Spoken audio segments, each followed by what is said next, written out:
How are you, dear students? Are you ready? Okay, so anyway, welcome to the first session of your webinar. And before the speaker, we're going to start and deliver his session. So please help me introduce our guest speaker for tonight.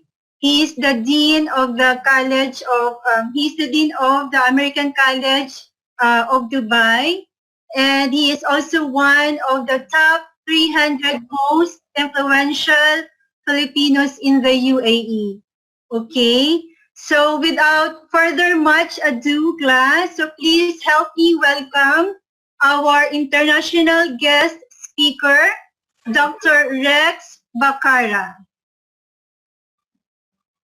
Welcome, Doctor. Hi, good evening, everyone.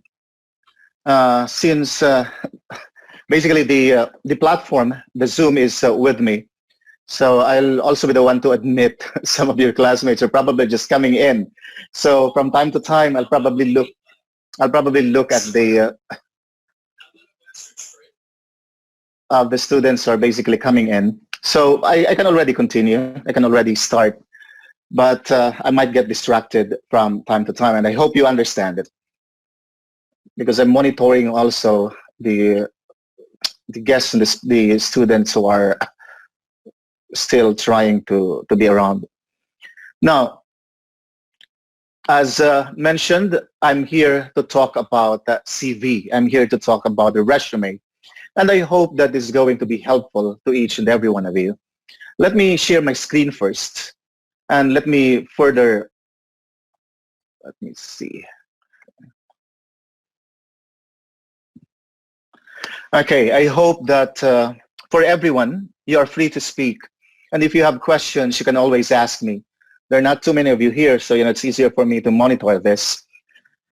Now, as I did say earlier, thank you very much for being around. I am glad and I'm happy to be invited by BSU University.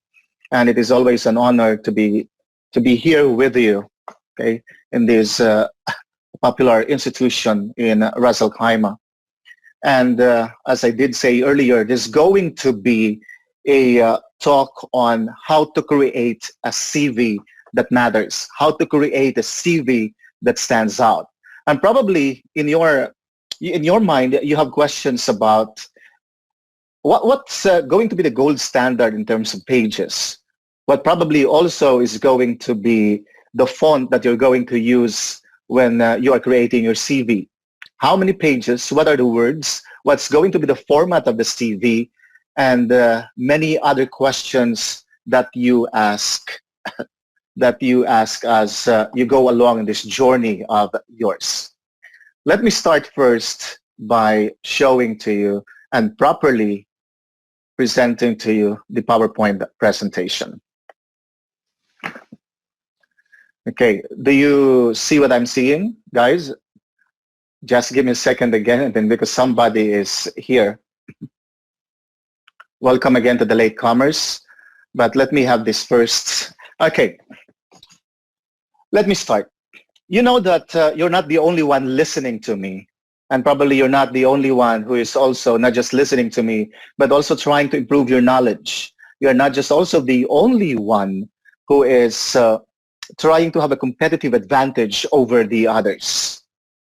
And you are listening to me, but your classmates, the other students from other institutions, since this is not going to be the first time that I've given this kind of a talk, the others are also, the others also have gained knowledge on how to create a winning CV.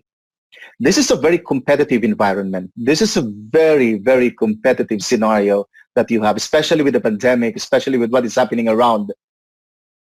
Many of them, in fact, all of you here listening to me, you want to create a sort of differentiation on how to get ahead with the competitors around.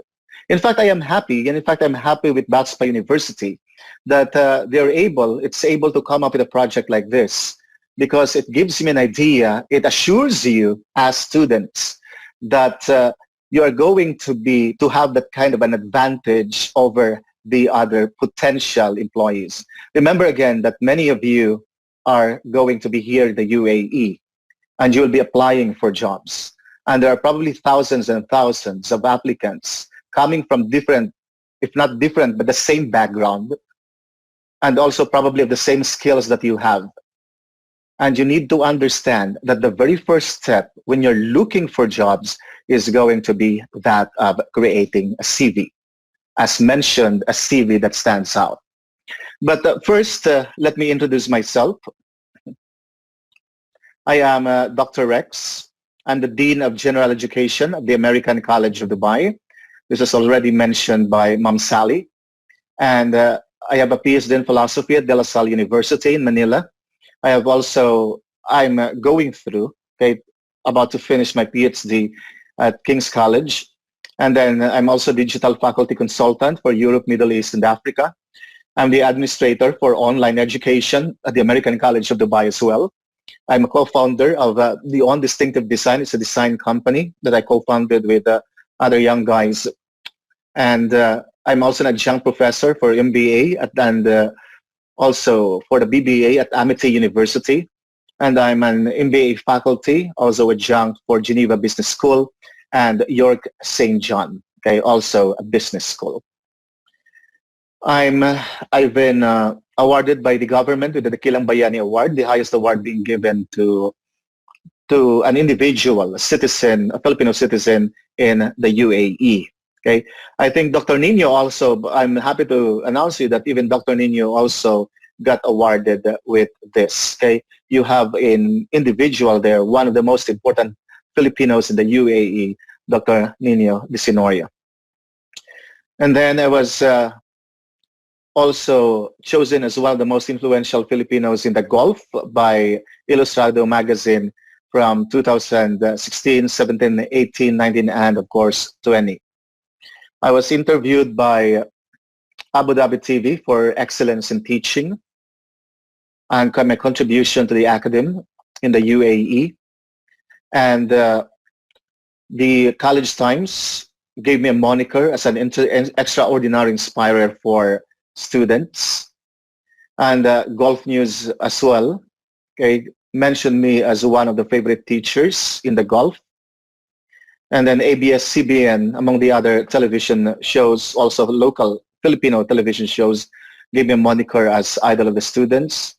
I was also given as an influencer by the consulate during the celebration of the Independence Day. I was included in the book of Inspiring Filipinos by not just the book, but also in one of the exhibits by Paris-based photographer and painter Ryan Arbilo, included also in the Majestic Moss book by the author Ulysses. And I was also given the award as Educator Innovator of the Year by Saga Magazine or Expedition Magazine. I think this was last year. I was also given the award of the Educator of the Year by the Filipino Times, and given also an award by Outstanding Teacher Awardee, supposedly, coming this, July, together with Dr. Nino, because Dr. Nino was also given an award in New York by the Filipino American educators. And I'm a speaker by heart, a teacher and a speaker by heart. When I go home to the Philippines, I usually speak to the communities for free because that is part of my mission as an educator. And at this point, I probably have given since last year, since 2018, 43 talks up to the present. Not just for the Filipino communities, but also talks here for the locals, for the government institutions and agencies, and also abroad. I've also given a talk to the, in the UK, participated in conferences and seminars there as a speaker, and at the same time in the Abu Dhabi Police last year as well. And this is something to do with leadership. And if there is something that you want to know more about who I am and what I do, just Google my name, and probably you can gain something in terms of what I do as a person not just an educator, but as a person. So that is enough introduction. The reason why I'm telling you this type of introduction, again, you might think that I'm bragging about it. Well, partly yes, because I've worked hard for it. Because you need to understand, you students, you need to work hard if you want to become who you want to become in the future. And in fact, as I mentioned earlier, I'm very happy that you are here attending this kind of a conference, attending this kind of a session through, of course, the BATSPA University, because it gives me an idea, it gives me that kind of an inkling that you are very much interested to pursue a career of excellence. You need to brand yourself. And this, attending in this kind of a seminar, is already a platform towards, a step ahead against the others towards what is known as the path to career excellence. So if, when finally in the future you've achieved something, you've made a brand out of yourself, not just to here in the UAE, but also in other communities abroad, then you can start already sharing your knowledge, because that is the meaning and purpose of existence, to share eventually whatever you gained from your experience, from your expertise, and from your journey. That is who we are in our humanity.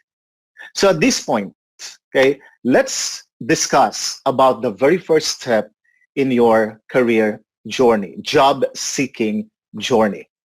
And we will start with what a CV is all about. Why do you need to create a CV? Of course, the very purpose of a CV is for you to get noticed by employers and recruiters and eventually land a job interview. Remember, CV is the foundation. CV is a fulcrum in order for you to first get noticed.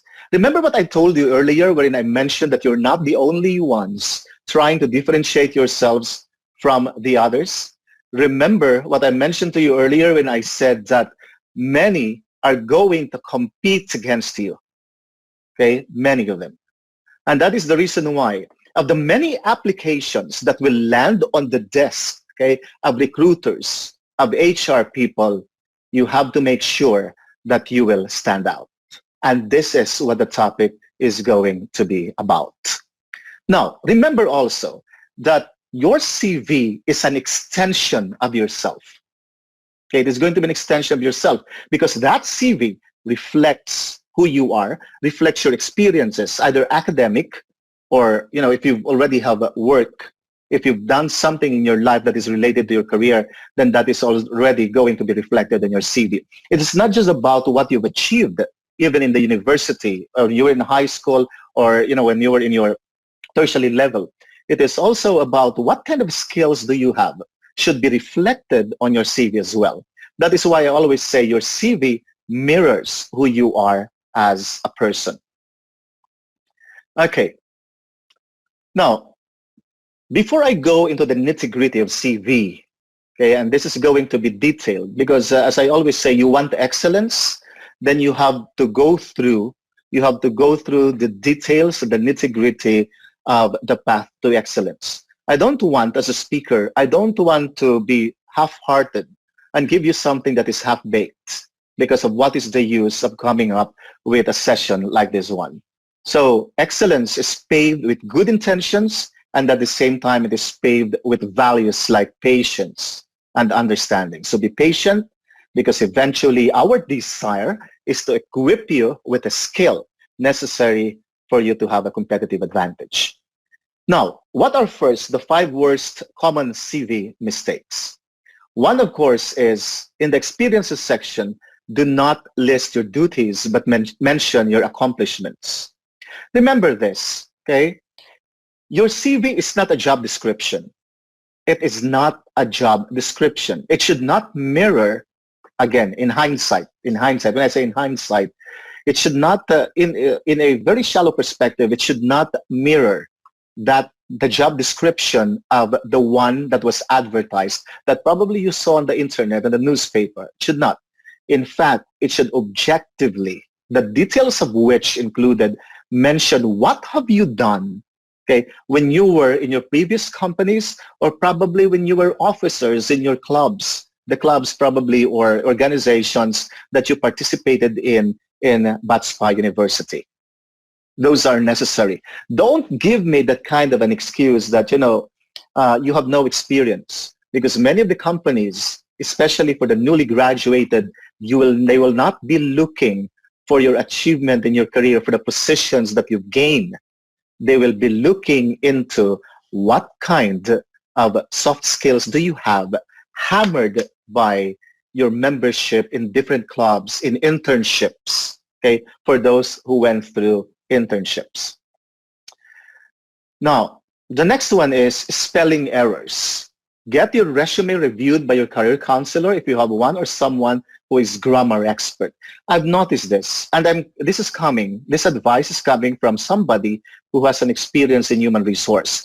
My previous jobs, even when I came to Dubai, okay, I was given the task of being a human resource for the American College of Dubai.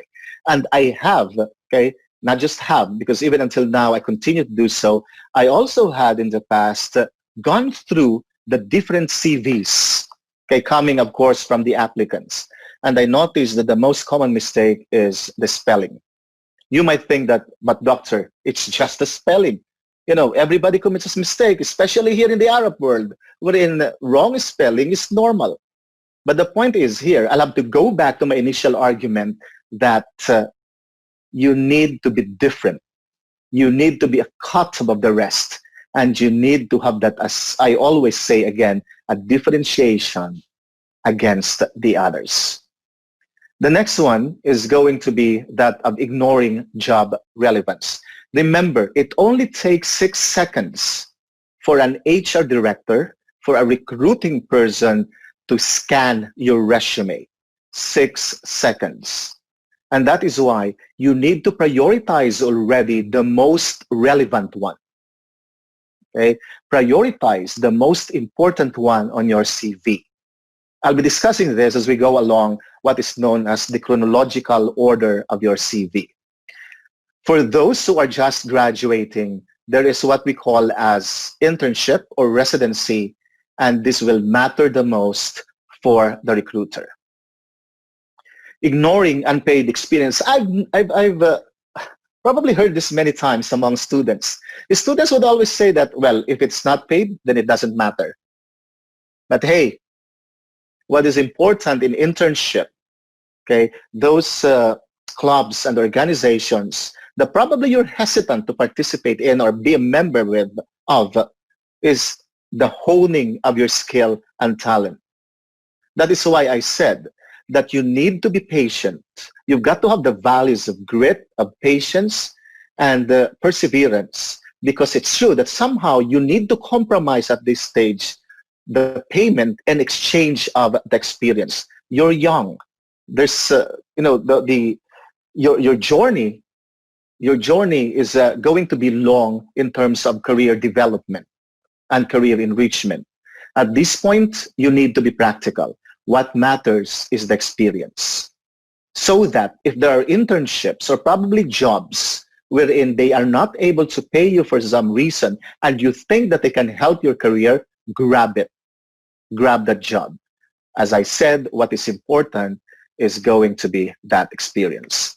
Failing to tailor your resume. The greatest blunder that a person, especially the newly graduated or about to graduate, when they're making the CV, is the failure to tailor your resume. What do you mean by the failure to tailor resume?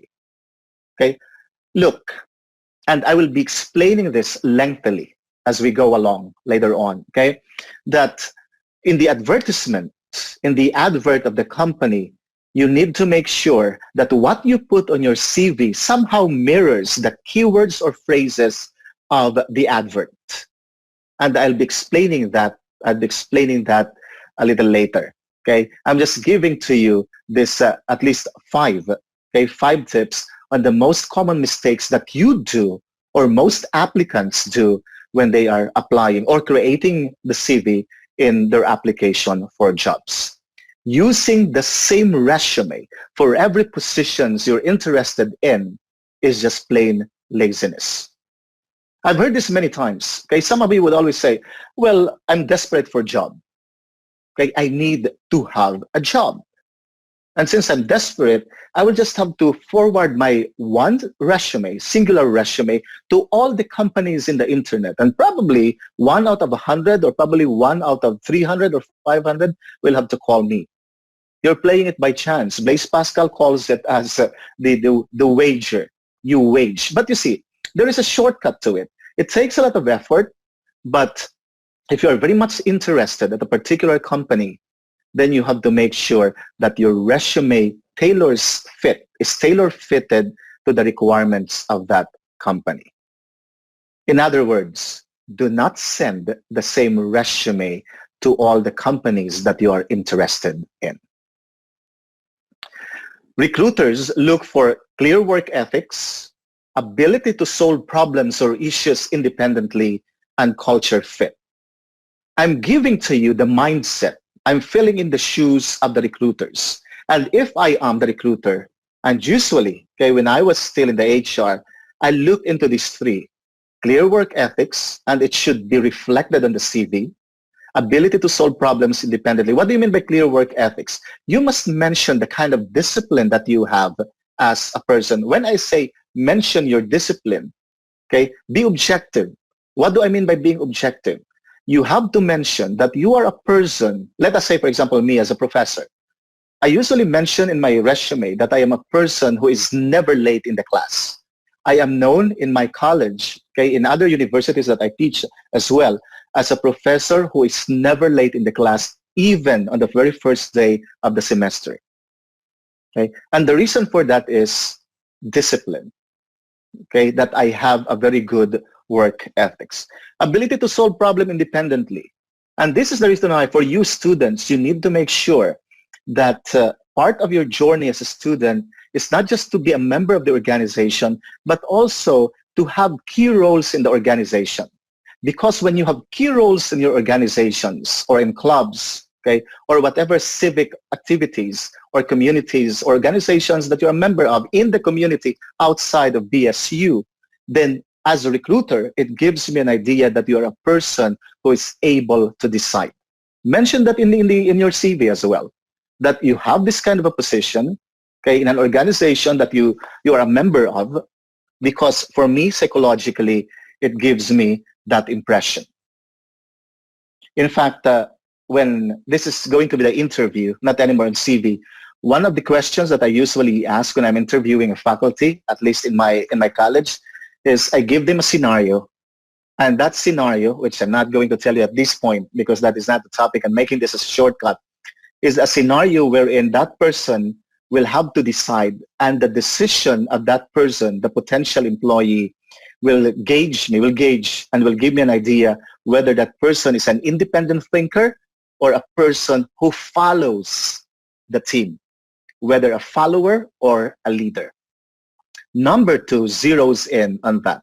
Make sure that your CV is populated with examples or with description about how independent you are as a thinker. The other one is culture fit.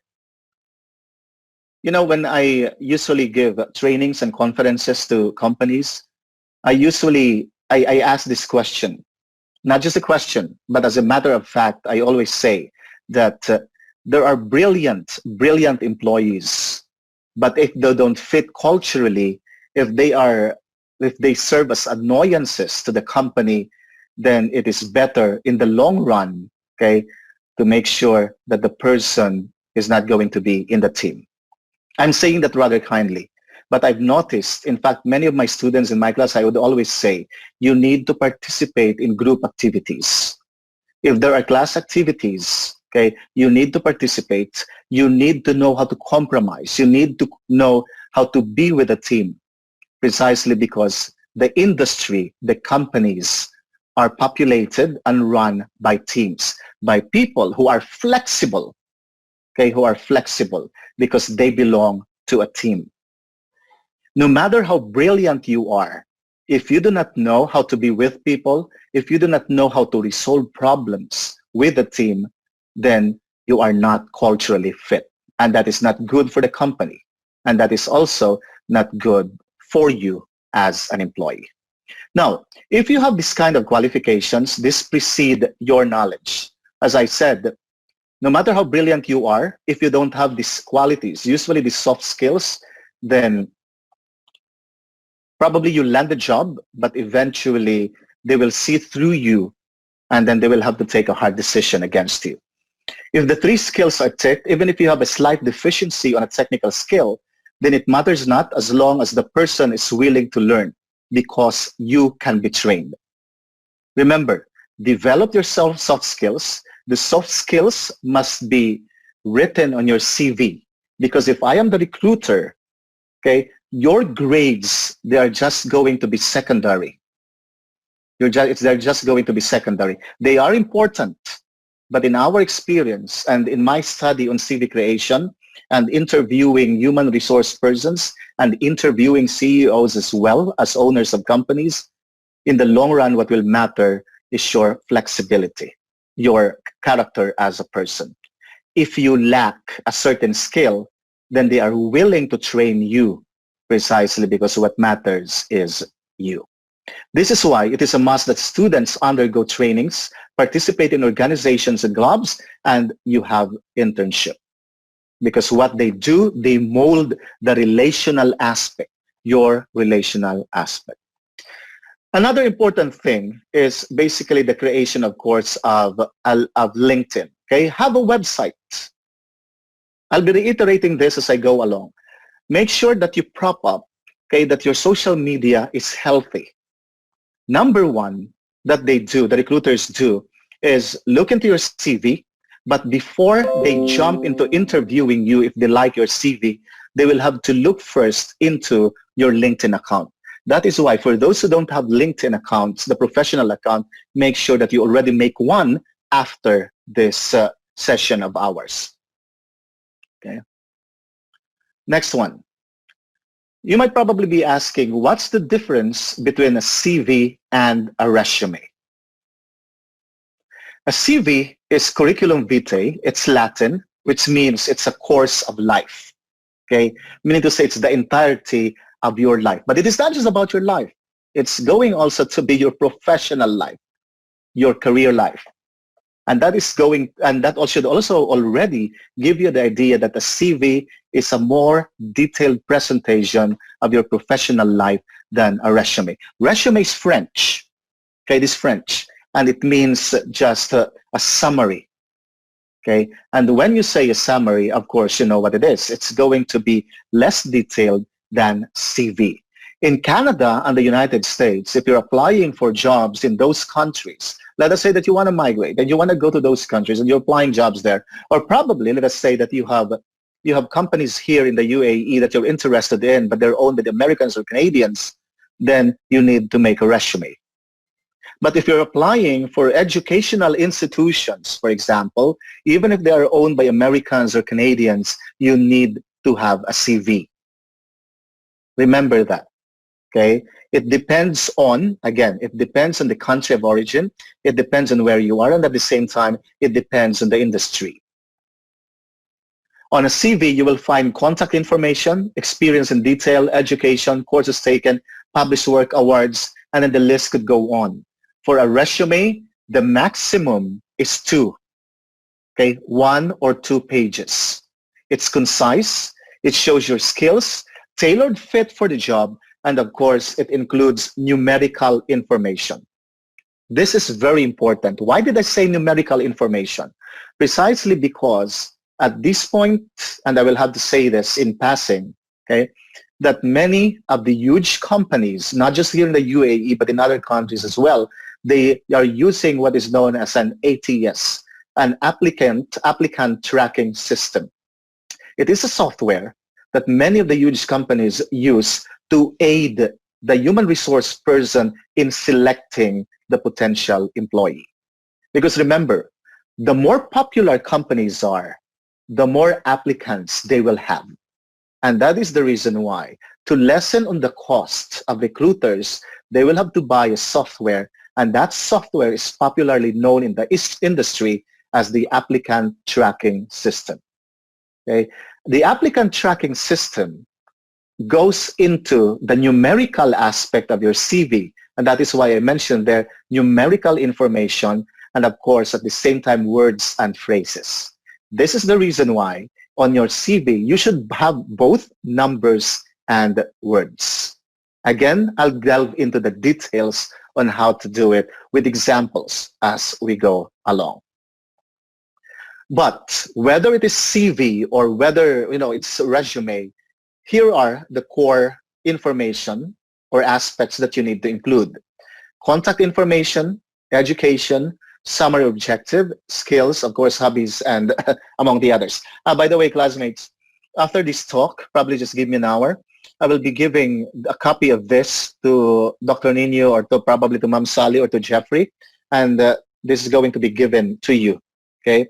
I will also be giving you notes that I got from Harvard and Stanford universities on interview, how to handle yourself when you are being interviewed.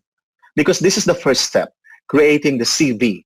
And while probably, I'm still willing to give you a lecture and a session on interviews, okay, interviews, and giving you certain lectures also on how to conduct yourself when you're being asked, what are those common questions that are being asked and how to answer those questions. But you may not have the time, I may not have the time, so I'll be giving you reading materials on how to conduct yourself during interviews, okay? Even that I'll be giving to your administrators for distribution. So let's go back again, okay? Now, resume, we're still here. Does your resume have to include every single job that you've ever held? The answer to that is no. Only the relevant ones. In our journey wherein we have so many jobs, okay, we probably have had so many jobs until we've reached this particular age, and probably we've also, worked in some coffee shops or being a staff in some companies. If they are not relevant to the company advertising, then do not include. They are unnecessary, and companies are not interested. Remember, do not waste their time. Generally, I'll have to go back again to that initial information that it's only 6 seconds, 7 maximum, for them to scan your resume. Now, remember the difference between the three, okay? And what's the difference? One is the country of interest, length, and level of details, okay? Wait, just give me a second to this. And I'm just adjusting, okay? Okay, let's move on. Now, how do you build the resume? How do you build the resume? Of course, that is probably your question at this point. You have Microsoft Word, you have the Apple Pages, of course you have the templates, and you have also the online resume builder. These are the 4 that you commonly use as tools when you are creating a CV or a resume. Let's look into the differences. What's the pros and the cons in terms of Microsoft Word and the Apple Pages? For those who are so used into the Windows, I usually have my Apple products, okay, because for me it's easier. But as I mentioned, it's going to be, if that is your cup of tea, then that is going to be your cup of tea. But I'm going to be very objective here. When you use Microsoft Word, okay, when you try to customize it, or even Apple Pages, one is in terms of customization. If you're a very creative person, you're able to put together, you know how to look into colors. For example, the rule of thirds, you know how to design, you know how to customize, then start from the scratch. If you are a creative person, as I mentioned, then I recommend this, because the more customized your CV is, the better it is for you. But it is time consuming. Since you're building from the scratch, it will take more time for you than when you use the other tool. Now, how about Word template or the Pages template? What do I mean by Word template? You know how it is when you go for the Word document and you already have those ready-made templates and you just have to fill it up. What's the advantage? It's of course easy to use as opposed to building a resume completely from the scratch. This is the opposite of that. The problem with that is the formatting. And sometimes it messes up, especially when you submit it already, okay, when you send it as PDF or Word document to a company. What do I mean by it messes up? It messes up the formatting. Because let us say, for example, that you are using the latest version of Word, let us say, and then you submitted it as a Word document to that company that probably uses less than the version that you've used. Then it will mess up. And that is why it will not look good. And that is the reason why you need to be careful. If that is the case, what do I recommend? Send as PDF. But I need to qualify this. Okay, I need to qualify this. When I say I need to qualify this, it means that I will have to qualify in the sense that there are certain concerns. Because if companies are using the ATS or the applicant tracking system, they will have to look into the Word document submission than the PDF. Okay. And of course, resume builders, easy to use with simple layout, pre-written bullet points, changing the design. This is the easiest. There are so many free ones if you just scour the internet. There are so many free ones. But the very good ones, and this is the disadvantage, is that they are expensive. Remember this again, you want to be different from the others. Imagine if you have the same format as the other because you've gotten the services of free resume builders. Okay, but at the same time also, many of the ATS or the applicant tracking system that I'm familiar of, they don't work well with, they're not compatible with resume builders.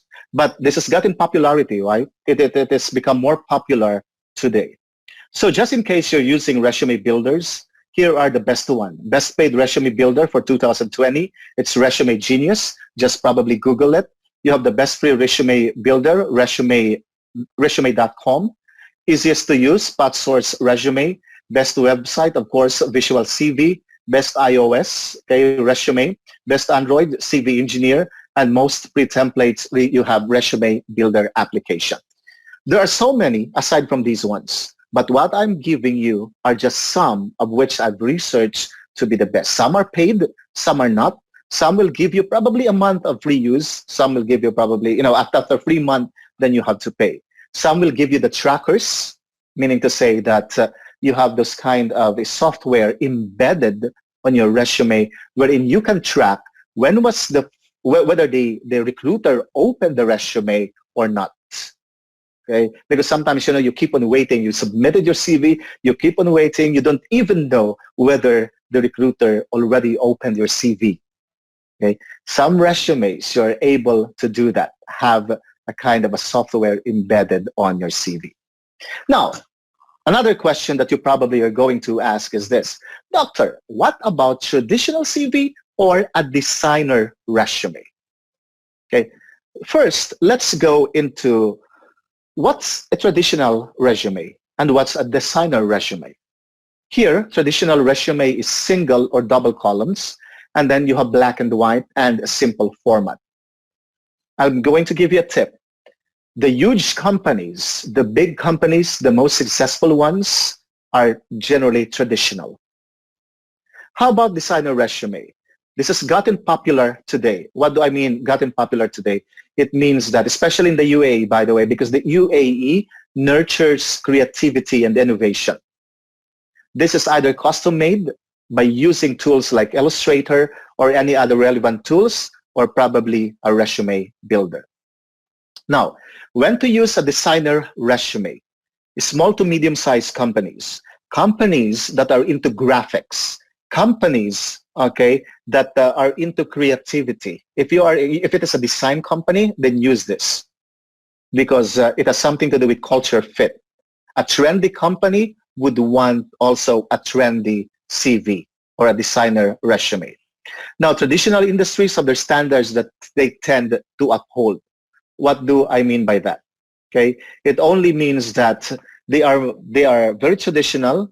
They value professionalism the way they know what professionalism is, and that is why my tip is, and I will repeat and reiterate this again, you have to submit a traditional CV for huge companies, Google, Apple, and all the other companies that have gotten quite popular because of their success today. How many pages, doctor, how many pages should a resume have? There is no strict guideline to it. You need to understand that. But let me situate that in the UAE, since many of us are basically, we reside here.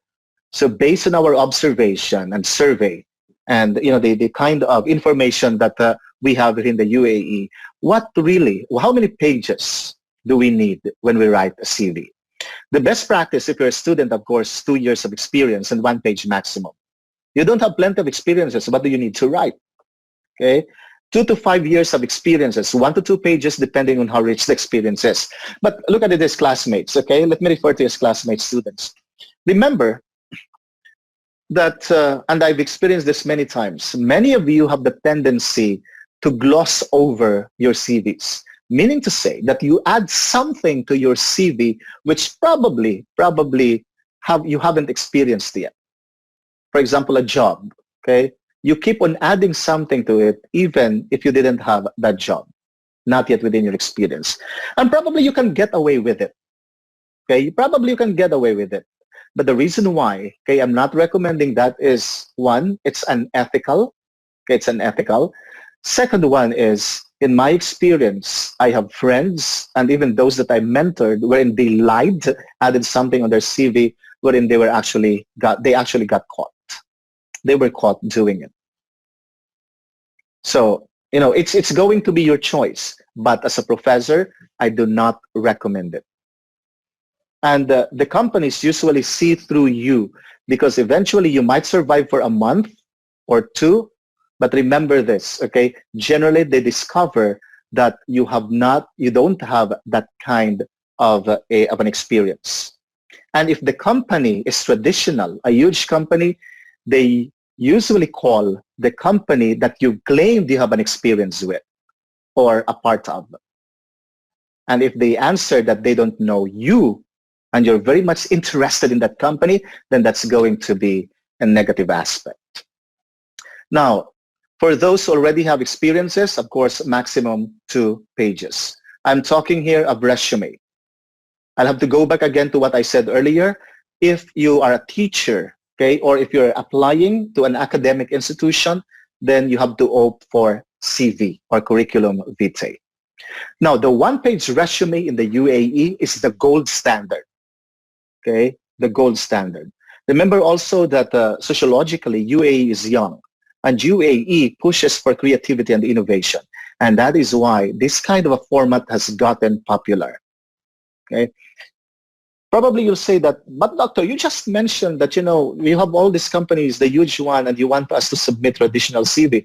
It's true. But remember also what I told you, that it depends on location and it depends on the culture and the industry.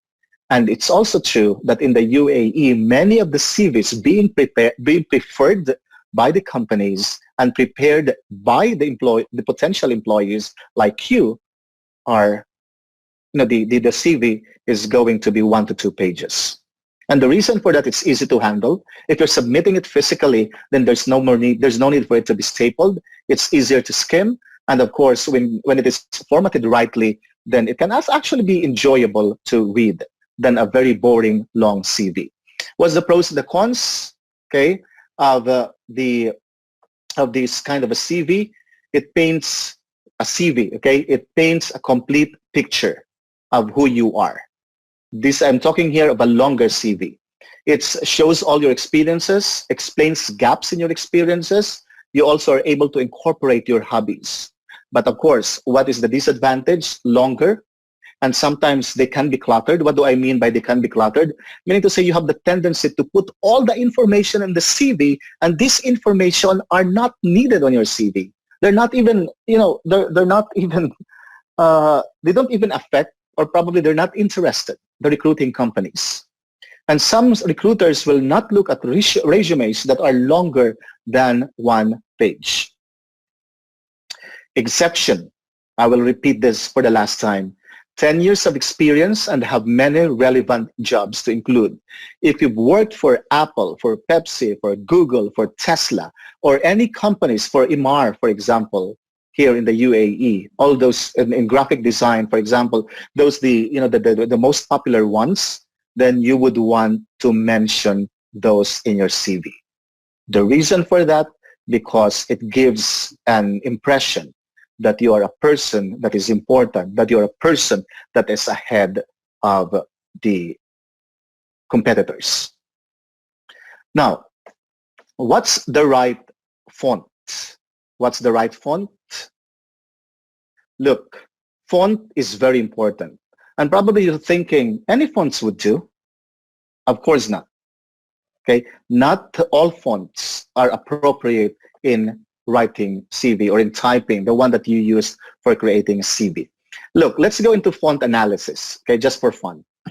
You know how it is when they say that what you use, okay, reflects who you are. Okay, for example, your handwriting. When you write and then analyze your handwriting, your handwriting will give me an idea when it comes to your personality, whether it's cursive, or you have a longer A, you have a wider O. It will give me at least an opportunity to know you, at least in a superficial manner. The same is true with font analysis. Okay, have you used, for example, Courier New? If you've used Courier New, let me have this. Okay, okay. If you've used Courier New, let me see. Do you see what I see, by the way? Because I just activated it. Do you see what I see? So wait. Somebody's coming again, and I need to accommodate Laura. Laura just came in. Okay, I'll have to switch it on again. Okay, Courier New. If you're fond of using Courier New, it means that you are a person who is organized and structured. Okay, imagine you are organized and you are structured. Have you used, for example, Edwardian script? Are you fond of using Edwardian script? Raise your right hand. Ma'am Sally, have you used this one when you're creating something? How about you, Elaine? Probably once in your lifetime you've used Edwardian script, or Abdul, or whoever is here right now. Anyway, if you've used this, it means that you are a person who is artistic, okay, and well, not necessarily this script or font, but any other fonts that resemble this type of a font. How about, let us say, this type, Comic Sans? Have you used Comic Sans? I think for many of you, especially Jeffrey, Sir Jeffrey is smiling. I think he's used this many times in his life. It means that you are playful, you are informal, and you're pretty well laid back. Classmates, do not use this on your CV, because your CV is a professional document. Okay, do not use this. When this was invented, when Comic Sans as a font was created, the serif, okay, it was created for comics. That is why it is not a professional CV. Font. How about this? Times New Romans. Anyone who has used this? Okay. Okay. Even Abdul was nodding his head, which means that, and understandably so. Okay, understandably so. For the reason that it's the default. It's there. You open a Word document, then it's going to be Times New Romans. And your tendency is to use it. Now, what do you think is your personality for persons who usually use Times New Romans? It means that you are lazy, apathetic, unimaginative because you always use the default. Okay.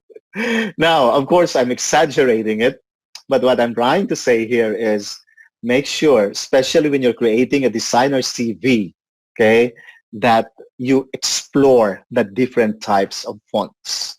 But, okay, there is what is known as standard, or there are standard fonts that you can use in creating CV. Now, here are the different types of fonts that are recommended when you're writing your CV. Again, for the others, there's no need to write this. Anyway, this is going to be forwarded to your administrators for distribution.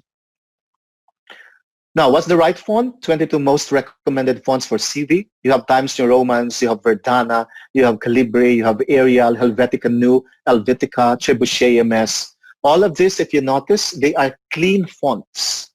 Okay, they are spacious fonts. They are classic fonts. They are sleek. Okay, and that is why, if you notice again, okay, usually they're tall fonts, and that is also the reason why they're known as professional fonts. You have Bidoy, you have Hind, you have Book Antiqua, you have Tahoma, Lato, Source Sans Pro, among many others. Okay, so classmates, please make sure that of all the fonts that I've given to you, at least use one or two of them and not the Comic Sans Serif. You also have the Trade Gothic, Arimo, Kaslan, and Avener, among many other choices. Now, choosing the format. For many of you, you're going to be familiar with the format. The most commonly used format is going to be what is known as the reverse chronological format. There are three types of format. This is going to be the first one, and this is going to be the most commonly used format. And this is the format that we see in the industry. The recruiters know about this. You as students know about this. The professionals know about this type of a format. Now, it's probably what's going to be the gold standard format in the industry. Meaning to say it is in reverse chronological order, starting from the latest, of course, to the oldest. Okay, you know how it is. Here in this example, in the experience, of course, the latest one, and then it fades, it goes down furthest, okay, to your recent experience. The other type is going to be known as a functional format. This is going to be unpopular in the sense that not too many know about it, but if you are newly graduated or about to graduate and you don't have experiences, okay, and probably, as I mentioned, your experiences would be based on membership of clubs and organizations or internship, then you need to highlight first, okay, those skills that are somehow in consonance, are necessary, that probably you think the companies are looking for. So instead of reverse chronological, highlight what you think are the most important skills necessary. And of course, the combination format. This is the kind of a format that I use for my CV. Okay, this is the kind of a format, I'll repeat that I use in my CV. The very first page of my CV is going to be functional, meaning to say, what are those awards that I've gotten? What are those, the highlights of my career that's going to be center up front on the first page of my CV. And then on the second page would be, of course, my professional experience. And it's going to be in reverse chronological format. Remember this again. First, in this combination format, highlight whatever it is that you've achieved, or probably, let's say, for example, you became the president of an organization or a club at the Batspa University. Highlight those. And if you're already coming up with, at least a list of your experiences, if you have, then in reverse chronological format. And I'm saying this not just to the students, but even to some of the faculty members here who are probably listening to me. Highlight those that you think you've achieved in your career. Now, in the beginning of this session, I've mentioned repeatedly Applicant Tracking System, or ATS. What is it really? Let's go into the details. Okay, it is a software that is in the computer of the recruiting agency or agent, okay, but the HR or whoever is in charge, and it scans your resume trying to detect the right keywords for the job mentioned. Remember that, okay? This is popular in huge companies. Now, look at that image on your desktop, okay? It is a software, it scans, and it filters your resume based on a criteria selected by the recruiter. The criteria would often include, as mentioned here, skills, experience, former employer, and education. Now, here is a way of doing it to maximize, to make sure that you're able to beat the applicant tracking system. Okay, making sure that the ATS works in your favor. Now, use simple formatting. Don't use headings and footers. This is important, okay? Generally in your CV, you don't use headings and footers. But for those who think or probably thinking that they will use it, don't. Or them, headings and footers, then don't. Keep it simple, keep it well organized. In hindsight, the more traditional your CV is, the better. Only if you're applying to huge companies. Use single column, no tables, and no text boxes. And use, of course, the standard format, the standard font, like Arial or Helvetica or Helvetica New, the ones that I've mentioned. Or better yet, even if I'm against it, use Times New Romans. Okay. Now, read the job description. Read the job description carefully. Okay. An example is this. Let us say, for example, can I have this first? Okay. Because I just want to, wait, no. I just want to, what happened to this? Now I have something here, the group chat that's blocking my way, okay? Okay, here. Thank you very much for being patient. Okay, how do you do this? You know when they advertise about probably a gap in their company, and then here in his example, looking for a driven problem solver with thorough knowledge of Amadeus and 5 years of sales experience. Amadeus is software, okay? And then the objective might look like this: driven problem solver with a thorough understanding of Amadeus and sales of 5 years of experience, looking to leverage skills in a boutique hotel. If you notice the two, okay, look how it is being done. The advert states driven problem solver, Amadeus, 5 years of sales experience. Driven problem solver, Amadeus, 5 years sales. Those are the keywords. You need to know how to highlight or to recognize keywords when you see them. So your objective should mirror the description, the job description. So here in this example, if you notice the words, driven problem solver. See, if this is your resume, make sure that you mention driven problem solver because that is mentioned in the advert. With a thorough understanding of Amadeus and sales of 5 years of experience, looking to leverage scale in a boutique hotel. Let us say that that advert came from a boutique hotel. What is important here is reflect the keywords on your CV. Now, read the required skills and mirror the keywords. Compatible skills is the section which ATS will be scanning closely and the recruiter will be judging. Remember, job description will list the criteria that the ideal applicant must possess. You might probably see something like calculative, detail-oriented, patient, high level of emotional intelligence. Mirror it. Make sure to include only the relevant skills. How about your education and degree?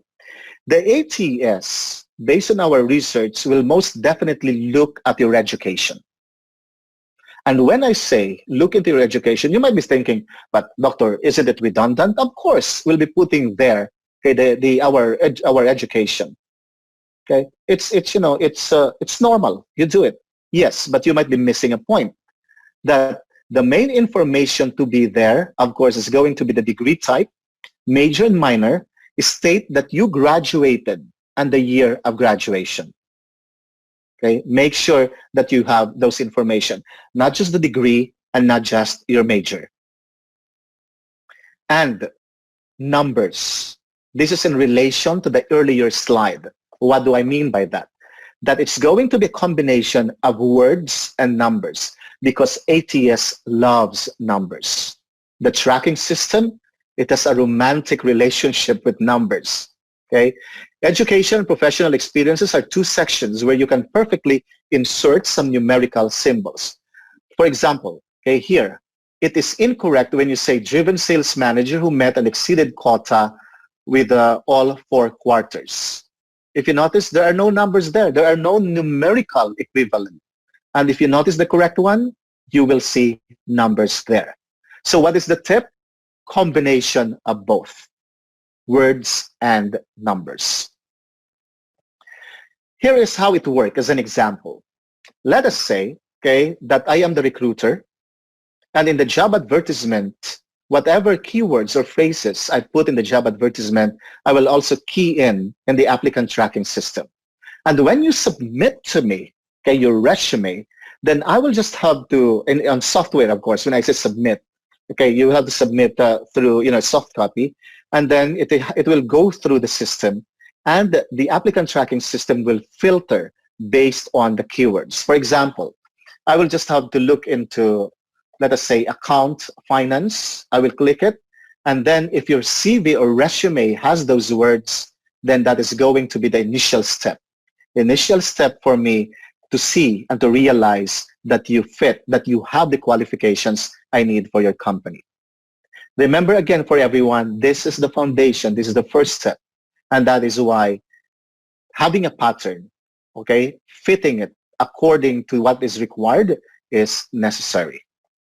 Remember this once again, okay? Tailor fit your resume to the job description every time you apply.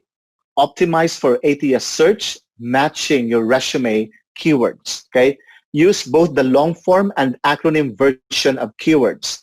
For example, Bachelor of Science in Creative Computing, then of course BSc and CC. Remember, it's always a combination.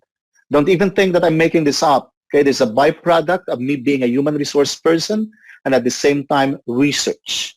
And this is my purpose, the purpose why I'm giving you these tips. Use a reverse chronological or hybrid resume. Don't use tables or columns for the often cause parsing errors. The word parsing means when the ATS or the applicant tracking system scans, generally if you have tables, it is unable, okay, to put order in terms of ordering your resume because it collects data. And when you have all those lines, because you've used tables, then it messes up the system. And that is why, as much as possible, we do not recommend that. Font, I've reiterated this many times, use the fonts that I've given to you. Don't use headers or footers because the information might get lost or cause a parsing error again. Use standard resume section headings like work experience rather than trying to stand out because you think you're cool. You think that, hey, I'm a millennial and probably I can use something that is unconventional. But remember this again, tailor fitting, okay? Make sure that you use traditional headlines or headings. And submit as much as possible document or PDF document. If you ask me which one of the two, document, not doc, okay? And the reason for that is especially if you are submitting your resume to a recruiter, to an agency, which probably some of you will do, okay? Probably some of you will do. Then it is easier for the human resource person to somehow edit your resume to pattern your resume according to the needs of the company recruiting. Because when you submit your CV to a recruiting agent, okay, to an agent, then you are given that kind of freedom to that person to tailor fit your resume. And it is easier for them to edit your resume. That is why that doc is important. And that is the one that I recommend. Okay? But again, another qualification, don't misquote me. If it is a creative agency, okay, a young one, a trendy company, a startup, PDF, and make it a trendy resume. Most successful resume templates are saved in PDF once completed. And the advantage of PDF is you made it that way, it will be opened that way. Okay, so there is no room for, wait again, Khalifa is coming, okay? It's just, so I need to admit him first. Okay, welcome Khalifa. Okay, I'm honored by your presence. So let's go to, again, to our discussion. So PDF, okay, that's the advantage. But remember this again, Word for traditional companies. Make sure to format your resume well, include keywords from the job description. Stay away from charts, graphs, diagrams, and any elaborate formatting, except again for companies, which I mentioned earlier. For large companies, of course, send a .doc document. If you're sending your resume to a recruiting agency, .doc is preferred because it's easier to edit. Resumes cross-section. Let's go into that. What do you need to incorporate in the resume? Of course, name, last name, phone number, email. And of course, links to your LinkedIn account, of course, for professionalism. If you are an artist or a designer, you must have an account in Behance. And if you're a programmer, you must have an account in GitHub. Remember this. Recruiters don't just look into your resume. They look into your social media accounts. They look into your websites. And this is also the reason why it is good to clean up your social media, making sure that when the recruiters look into, or your potential employers look into this social media, there is nothing scandalous there. Imagine if they see on your Facebook you're drunk, and that's going to be your post probably recently, then that's going to be a minus already. Clean up your resume. Email addresses. I have to go into this. You might think that loverboy@foryou.com is cute, but it will not impress the recruiter. Make sure that you have a Gmail account for those who are not yet professional or who do not belong in institutions. Okay? Clean up even your email account. Now, summary versus objective. Make a killer summary objective. This section is about who you are, where you're coming from, and why they should be impressed by you. A good resume summary should mention years of experience, specific industry, achievements, relevant education, and managerial experience. Look at the example here. Accomplished digital marketer with 10 years of experience, track record of success with the tech industry, having created marketing strategies from scratch at 3 SAS companies. I will not continue with it, okay? But look, examine it. If you notice, it's a combination of what we were discussing earlier. It's 10, okay, numerically 10, and you have years of experience in words. You also have $100,000, okay? You also have the number 3, because this is going back to, I mentioned, ATS system would look both into the numbers and key phrases. Now, only use objectives when you are changing industries and want to showcase how transferable your experience is. In case you are targeting a very specific job, and if you just graduated college and don't have any experience, then use objective. It is your desire to be in that company because that is objective, not a summary of your experiences. Summary is for those who have experiences already. If you're a professional, your resume objective should include years of experience, specialization, degree, and application. If you're a student, you probably don't have lots of experiences. So what you can do is, of course, come up with university degree, extracurricular, and then extracurricular experience, and even the application. Why are you applying? What is the purpose? Here is an example also. Operations management consultant with over 5 years experience, only because when you have an experience. Later on, I'll be talking about how to do it with students. Remember, work experience, reverse chronological order, start from the most recent job, show progression, most recent 3 or 4 jobs under the company name, include a short description. This is important. Let us say, for example, students, BATSPA University. Okay, you need to come up with a very short description, 1 or 2 sentences probably, about what BATSPA University is. Okay, what does it offer? Whether it has a legacy, what kind of reputation it has. Because as a recruiter, okay, you get an edge when you belong to an institution with a tradition, an institution that it is strong. So come up with 1 or 2 sentences description of your institution, or if you've served, probably you've worked in a restaurant or a staff of a shop, then come up with the name and the short description. Remember again, combination of keywords and numbers. Accomplishments, for example here, accomplishments, rated 4.5 okay, out of 5 in customer feedback 2 years in a row. So if you notice there again, number and phrases. Quantify your responsibilities. Don't come up with a generalization. Okay, for example, I became the head of this organization and that's it. Nothing. What did you do when you become the head? What did you do when you become the president of the club? Have you accomplished something? Okay.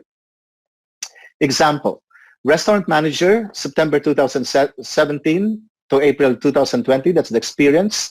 You work in Mark's Fine Dining. And what is Mark's Fine Dining? Come up with a description. It offers fusion European cuisine. So let us say, for example, that you're applying a job in a restaurant, in a hotel. Then I know as a recruiter that you already have an experience in European cuisine. Offers on coordinated staff of 6 servers and 4 buzzers, managing, etc., etc. Remember the pattern again, which I keep on repeating, combination. Show accomplishments with numbers, increase customer support satisfaction index by 50% compared with was in charge of managing the customer support department. Between the two, of course, the one with the number, with the percentage, is stronger. The candidate's position is that of a customer support manager. Mentioning it in your responsibilities is redundant. The recruiter is looking, okay, for a support manager. When you say you are a support manager, you're just repeating it without looking into the details. That is going to be weak. That is why you need to mention what have you done. Have you increased the customer support satisfaction, for example? Where there's so many, if you're in charge of the website, have you driven traffic to the website between this time frame? You need to mention that. You need to be specific and you need to be objective. Tailor fit your resume. This is the greatest secret that you must know as applicants. The secret to crackling the recruiter's code tends to line the job description. All you have to do is to learn how to read between the lines. You are reading the job description of the advert. Focus on the job description. Focus on the key phrases. Learn how to find them. Example, okay? Made Up Company Incorporated, your one-stop shop for everything tech.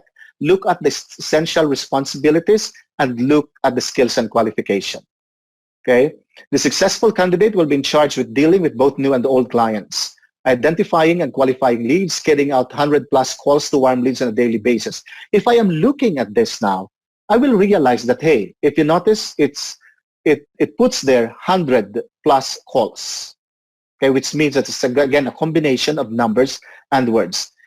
You have upselling there. You have working with made-up company, keeping track of position, its client, the sales cycle. Look at the skills and qualifications, okay? 3 years of experience, listening skills, the best salesman, and you're willing to put more time, okay? So basically, those are the keywords. If you're making now your resume, here is an example based on that advert. Charged with identifying and qualifying leads, calling prospective clients, and gauging their interest. Where did I get this? Here, in the earlier one, okay? Identifying and qualifying leads, carrying out 100 calls to warm leads. That was the advert, okay? So I have to mirror it here. Charged with identifying and qualifying leads. If you notice, leads and leads in the advert. Made up of 100 cold calls daily, okay? Also, even the format is the same. You also have became every client's best friends, identifying and understanding their needs, establishing long, mutually beneficial relationship.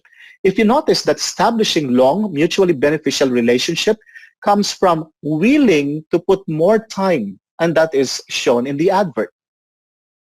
So mirroring it is imitating the words, and at the same time paraphrasing, and yet basically meaning the same. Okay, make sure that you have or you nurture that kind of a skill. How about if you have no professional experience? What do you do? Students. How about a student resume? Okay. Now, when assessing a university student or graduate, the first thing that a recruiter, for example, like myself, I'm going to look into whether you have skills that are transferable. I'm very much aware of the fact that you don't have experiences, okay? So I look into the skills. Forbes listed what is known as the following: listening, communication, critical thinking, multitasking, teamwork, creativity, leadership.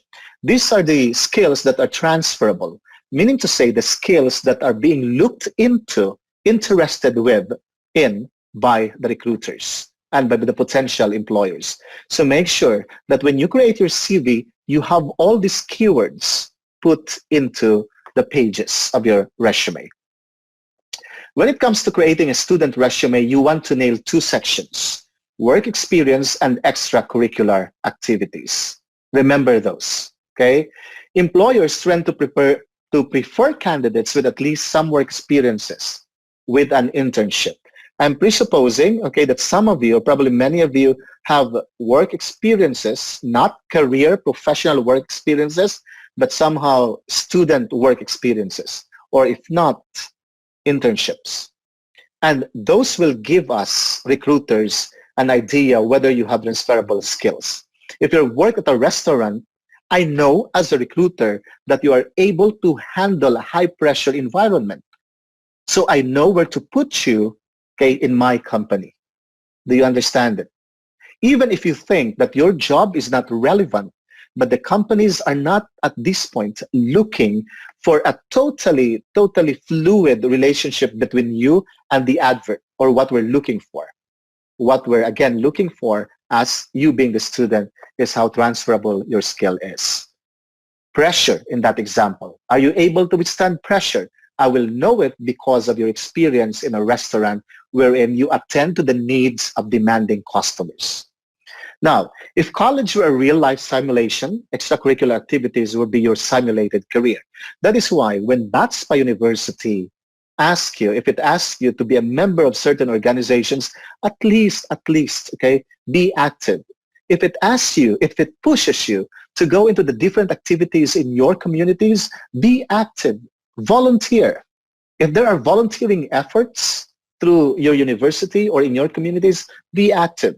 Because whether you like it or not, and probably you won't even anticipate it, but from the point of view of the recruiters, they're going to be important. Another one, okay, how you write it. Here is a strong one, video editor. Let us say you have an experience as a video editor. Edited 5 highlights video in November 2018 that were used by the university. 2 of the videos drove website traffic for BSU. If you write this version, video editing highlights videos for BSU, November 2018, that is going to be very weak because it's not specific, it is not objective. Okay, you are going to be clobbered by somebody who uses the strong one. If you notice there, okay, you have 5 highlight videos, very specific. The time frame, November 2018. 2 of the videos drove website traffic for BSU. That's going to be your differentiation, while the others would probably just give us highlights videos of BSU. Okay? Remat, yes, you can say something.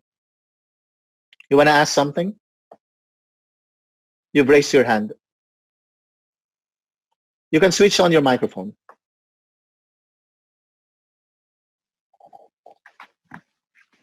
Or probably you made a mistake. And anyway, I'll continue, okay? Look at the week 1. Even the November, okay, I'm a person who goes into details. Okay, November should be capitalized, okay, which means that it should not be small letter N because November is a proper noun. It's the name of the month.